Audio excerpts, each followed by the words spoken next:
Let's learn about the water cycle. Now, when I was in school, we learned a song called The Water Cycle Boogie, which I'll save everyone from singing. But basically, it talked about how the water cycle goes round and round and up and down, which is true. The water cycle is a cycle, so it's endless. It's been going on forever, and in the future, it'll keep on going.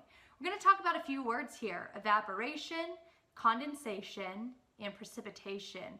All things that go into the water cycle. And we're going to do it through a fun experiment with things that you can find all in your house. So all you need is some type of marker, a plastic bag that you can draw on, and of course with the help of a parent, and then a glass of water, some tape, and a window that has plenty of sunshine. So let's get to work.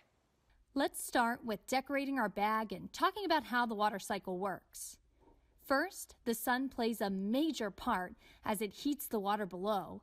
This can be any body of water, such as a lake, stream, ocean, etc. That water then turns into gas or water vapor. This process is called evaporation.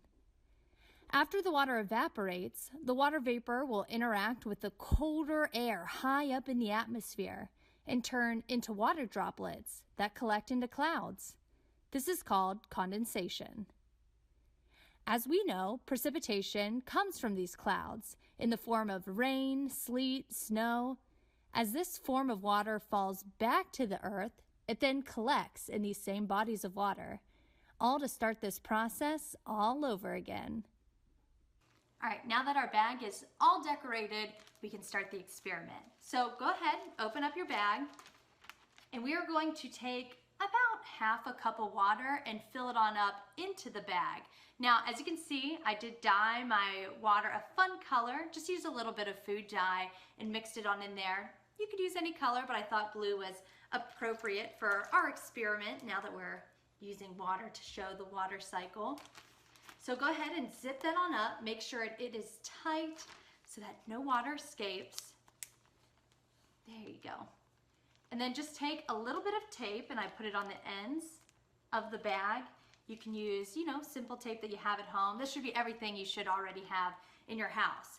And then with a parent's permission, go ahead and tape this onto the window that gets the most light in your house.